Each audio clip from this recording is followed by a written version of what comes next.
There's probably an infinite amount of workouts and an infinite amount of moves that can be done with a sandbag. If you're relatively new to it, this can cause what's known as an octopus on roller skates. In other words, talent without discipline, no direction, which can lead to a lack of progress. In order to see real progress with sandbags, it's best to base training around a skill and use certain components and variations to build that skill. In other words, it's all part of a plan. And in this video, I'm going to take a dive into dialing in sandbag training in a way that's going to produce real progress and results. Let's get into it. When I plan a cycle with the sandbag, whether it's to build strength, maintain, or build skill, I'm always susceptible to paralysis by analysis. There's a lot of, should I include this? Should I include that?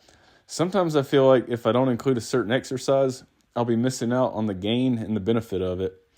But the more I continue on this journey, the more I realize that you can make some serious strength and skill gains with only like 4 or 5 exercises in any given cycle, depending on what you want to do. One of my favorite people that I like to watch on here is Spencer Graziano, and one day he responded to a comment I had made on one of his videos asking me what I was going to do after the Murph challenge that I'm currently preparing for. It's coming up in 4 weeks. I responded with my plans, but it also reminded me that I need to get them laid out because I've been focused on what I've been doing at the moment. So I finished it, and now I'm going to show and explain it over the next few minutes, how it's dialed in. I'm very fascinated by weighted carries because there's something you actually do outside of training and what effects they have on the body. So I want to really see how they carry over to building muscle, strength, and endurance. I can spend a lot of time researching this, learning about the results of others, but I won't really know until I find out for myself. This is inspired by Milo of Croton, an ancient Greek wrestler who supposedly built his strength by carrying a calf every day until it became a full-grown bull. Now, this pursuit won't be exactly like that, but more of a strength endurance pursuit, keeping the weight of 209 pounds the same and progressing with volume.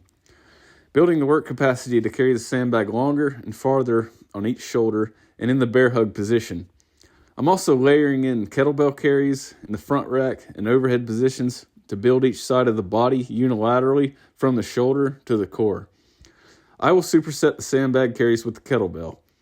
The carries will be measured by short distance cluster sets, starting with 5 and then adding 5 sets every 2 weeks until I work up to 20 sets in a time frame of 60 minutes. Picks and shouldering will also be practiced and developed as that's the way to get the bag into position. The bear hug carries will build the back and the shoulder carries will build each side of the core, a strength that is needed to sustain much heavier weight on the shoulder. Shock loading in a nutshell is lifting a heavy sandbag that's taxing off the ground to the lap and to the chest over a period of time until that feels like nothing. It's simple and it works. This is the foundation of strength needed to shoulder heavy sandbags. After the carry pursuit, I will start shock loading to work towards the goal of shouldering 300 pounds. I will start with the weight of my last sandbag to shoulder PR at 280 pounds. I'm going to train with that weight for 6 weeks, doing picks to lap, high pulls, carries, rows, and bear hug box squats. Then I'll increase the weight to 300 pounds, and with that for 6 weeks, doing the same thing. As for volume, at 280, I will start with 10 sets and drop a set every 2 weeks and increase the amount of reps. At 300, I will start with 7 sets and do the same thing. It's very similar to the Hepburn method. I will do a 2-week deload as needed. There will also be some 300-pound sandbag to shoulder attempts in there as well. This all looks good on paper and exciting, but the reality is that I expect it to be a slow, painful grind. I may have to adjust accordingly throughout the process multiple times. You can sit around and think about it all day, but you never really know what works together until it's applied and adjusted accordingly throughout the process. Like I said earlier, it's all part of a plan, and that plan is to sandbag to shoulder 300 pounds.